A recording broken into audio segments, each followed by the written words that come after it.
Welcome to our channel. ఈ రోజు మనతో పాటుగా రమ్మగారు ఉన్నారు. నమస్తే రమ్మగారు. నమస్తే జయ. రమ్మగారు, విక్రమ బేతాళ కథలు నేను రోజులైందో చాలా రోజులు అనిపిస్తోంది. నా డైలాగే అది. ఒక స్టోరీ చెప్పుకుందామండి. మామూలుగా విక్రమ భేతాల కథలు ఎలా మొదలవుతాయి? పట్టుబదలని విక్రమార్కుడు మళ్ళీ వెందిరిగి శ్మశానంలోకి వెళ్ళాడు. మరి చెట్టు ఎక్కాడు, శవాన్ని భుజాన్ని వేసుకున్నాడు, దింపాడు, భుజాన్ని వేసుకున్నాడు, నడిచి వెళ్తున్నాడు. ఈ శవాన్ని ఆశ్రయించుకుని ఉన్న భేతాళుడు, నీకెంత ఓపిక, ఇన్నిసార్లైనా వెనక్కి తిరిగి వస్తున్నావు కానీ పని మాత్రం మాంటలేదు. సరే, నీకు మార్గాయాసం తెలియకుండా ఓ కథ చెప్తాను. కథ చివరి నేను ఒక ప్రశ్న ఇస్తాను, సమాధానం తెలిసి చెప్పకపోయావో నీ తల వేయి వక్కలవుతుంది అని చెప్పాడు. అయితే ఇందులో ఒక నియమం ఏమిటి? మౌనభంగం కాకూడదు, రాజుగారు నోరు తెచ్చి మాట్లాడకూడదు. సరే, మొత్తానికి బయలుదేరాడు. వెళ్తుంటే ఈయన ఏం చెప్పాడంటే, పూర్వమట అవంతి నగరంలో ఒక చాలా గొప్ప శ్రేష్ఠి ఒక ఆయన ఉండేవాడు. శ్రేష్ఠి అంటే వ్యాపారస్తుడు అనమాట. అయితే వ్యాపారస్తుల ఇళ్లలో అందగత్తెలుగా ఉండటం పిల్లలు కొంచెం తక్కువ. కానీ ఈయన ఈ పర్టికులర్ వ్యాపారస్తుడి గారి కూతురు చాలా అందగత్తెట, ఎంత బాగుంటుందోట. ఆ పిల్ల పేరు కమలాక్షి అమ్మాయి పేరు. సరే, ఈ కమలాక్షికి బోల్డ్ పెళ్లి సంబంధాలు వచ్చేవి. అబ్బో, చాలా మంది వాళ్ళు వీళ్ళు అడుగుతుండేవాళ్ళు.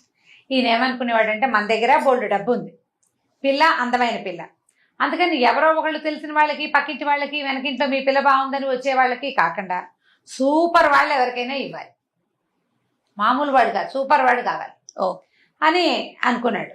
అయితే అట్లా మంచి మంచి సంబంధాలు ఎంతమందో ఎక్కడి నుంచో వారు అవిరా వస్తే అన్నిటినీ చూసి ముగ్గురిని సెలెక్ట్ చేశారు. చివరికి ముగ్గురులో ముగ్గురు అబ్బాయిలు, 3 చాలా ప్రత్యేకతలు ఉన్న వాళ్ళు, బాగా ఆస్తిపరులు, అబ్బాయిలు చక్కగా ఉంటారు, అన్నీ ఉన్నాయి. వాళ్ళకేమో ఈ కమలాక్షి నచ్చింది బాగా. ఈ ముగ్గురులో ఒకటి సెలెక్షన్ అవ్వాలి. అయితే ఏమనుకున్నారు, ఆయన సెలెక్ట్ చేయలేకపోయాడు.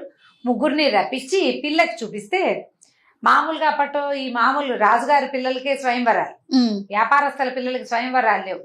వెరైటీగా మనం చేద్దాం, ఇంత అందమైన పిల్లకి ఆ ఛాయిస్ ఇవ్వాల్సిందేనని భావించాడు. పాపం భావించి వాళ్ళ ముగ్గురిని రమ్మన్నాడు.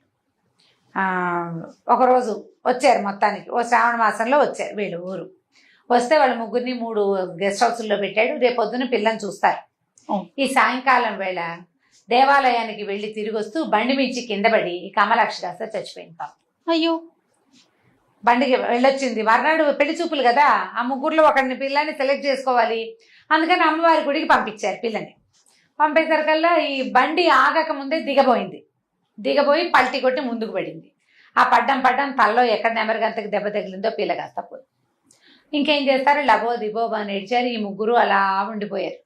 అక్కడి నుంచి ఏమైందట, సరే వదలి వెళ్ళలేకపోయారు ఆ పిల్ల శవాన్ని కూడా. మర్నాడు పొద్దున యథావిధిగా ఈ అమ్మాయికి చేయవలసిన దహన కార్యక్రమాలవి నిర్వర్తిస్తే సరే, ఒక్కొక్కళ్ళు ఒక్కో రకం. ఈ వచ్చిన ముగ్గురు పెళ్లి కొడుకుల్లో మొదటి వాడి పేరు జీవసిద్ధి. అతను ఏం చేశాడంటే, ఈ అమ్మాయి మీద దిగులతోటి, పిల్లని పెళ్లి చేసుకోలేకపోయానన్న బాధతోటి దేశాంతరం వెళ్ళిపోయాట. రెండో వాడు ధనగుప్తుడు. ఈ ధనగుప్తుడు ఏం చేశాడు, ఈ వర్తకుడికి మీరు బాధలో ఉన్నారు, మీరేం చేస్తారు, ఇవన్నీ ఈ అమ్మాయి ఇవ్వండి అస్థికలు, నేను కాశీలో కలుపుతాను అని చెప్పాడు. అస్థికలు తీసుకుని ధనగుప్తుడు కాశీ వెళ్ళిపోయాడు. మూడో వాడు కృపాకరుడు.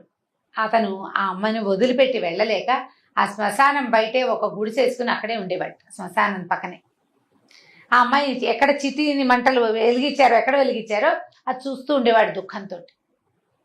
1 సంవత్సరం ఇంచుమించుగా గడిచింది. ఆ కృపాకరుడు ఇక్కడే ఉండిపోయాడు, ఇల్లు వాకిలి వదిలేశాడు. వాళ్ళ ఊరు తిరిగి వెళ్ళాల, అమ్మాయి మీద ప్రేమతోటి అనమాట. ఆ శ్మశానం దగ్గరే ఉన్నాడు. ఈ ఒకడు ధనగుప్తుడు పట్టుకెళ్ళాడు కదా అస్థికలు తీసుకెళ్ళి గంగలో కలిపేసి తిరిగి వస్తున్నాడు. మూడో వాడు జీవసిద్ధి ఉన్నాడు కదా, అతను ఎక్కడికో వెళ్తుంటే ఏమైంది, అతనికి ఎలా తిరుగుతూ ఉన్నాడు దేశదిమ్మరిగా. ఒక మాంత్రికుడు అంటే ఒక మంత్రసిద్ధుడితోటి పరిచయం అయింది. మాంత్రికుడు అంటే బ్యాడ్ మీనింగ్ వచ్చేస్తుంది. మాంత్రికుడు అంటే ఏదో ఊడు చేసేవాడు, వేరే వాళ్ళని అనిపిస్తుంది కదా, మాయమంత్రం చేసేవాళ్ళు. అలా కాదు, మంత్రసిద్ధి కలిగిన ఒక ఆయనతోటి పరిచయం అవుతుంది. ఆయన ఏం చెప్తాడంటే, నా దగ్గర ఒక సిద్ధ రసాయనం ఉంది, నేను చాలాసార్లు ప్రయత్నం చేశాను. ఈ రసాయనాన్ని ఈ చనిపోయిన వాళ్ళ ఎక్కడ చనిపోయారు, ఎక్కడ వాళ్ళని దహనం చేశారు, అక్కడ చల్లితే వాళ్ళు మళ్ళీ జీవించి బయటకు వస్తారు, నా దగ్గర ఇలాంటిది ఉందని చెప్పాడు. నేను కొంతమంది మీద చేసి చూశాను, ఇది ప్రూవ్ అయింది, సక్సెస్ అయిందంటాడు.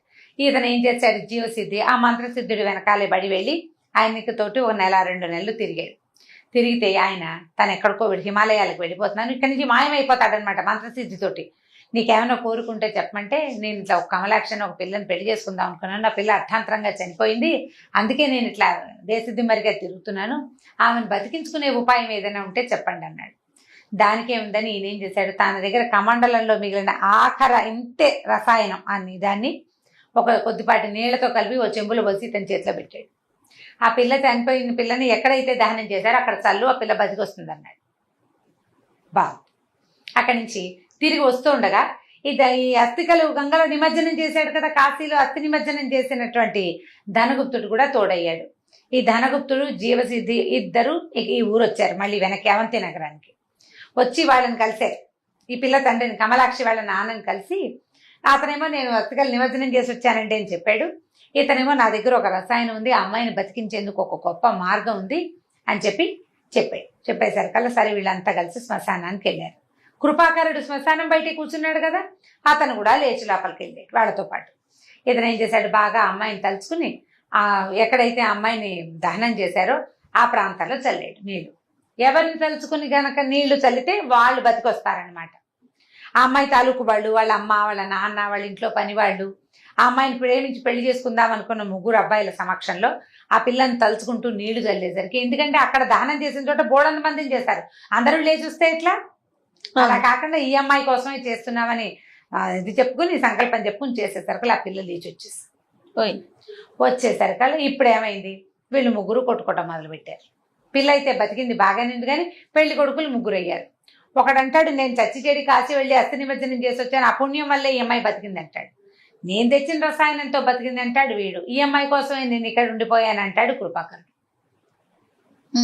ఇప్పుడు ఈ పెళ్లి కొడుకు ఎవరు అనేది ప్రశ్న భేతాళుడు అడిగాడు. ఓ రాజా చెప్పు, నేను నీకు ఒక మంచి కథ చెప్పా. ఒక అమ్మాయి 3 అబ్బాయిలు, వీళ్ళల్లో ఈ అమ్మాయి ఎవరిని పెళ్లి చేసుకోవాలి? సమాధానం తెలిసి చెప్పకపోతే తీతల 1000 వక్కలు అవుతుంది చెప్పమన్నాడు. రాజు అన్నాడు, దాందేముంది, కృపాకరుడిని పెళ్లి చేసుకోవాలి అమ్మాయి. కృపాకరుడే ఆమె కోసం అక్కడ వేచి ఉన్నాడు, ఆమెను పెళ్లి చేసుకోవాలి అనేసరికి మరి మిగిలిన వాళ్ళు ఇద్దరు అన్నాడు. బాగుంది, అస్థికలు నిమజ్జనం చేసి వచ్చిన వాడు కొడుకుతో సమానం. ఎవరు అస్థి నిమజ్జనం చేస్తారు? కొడుకు, సంతానమే. ఒక స్త్రీకి ఆమె అస్థికలు ఎవరైతే గంగలో కలుపుతారో వాడు అల్లుడైనా మనవడైనా కొడుకైనా కొడుకే. వేరేవాడు చేస్తే వేరేవాడు చెయ్యడు. అస్థి నిమజ్జనం చేశాడు కాబట్టి ధనగుప్తుడు కొడుకు. ఈ అమ్మాయికి ప్రాణం పోసిన జీవసిద్ధి ఆమె తండ్రి.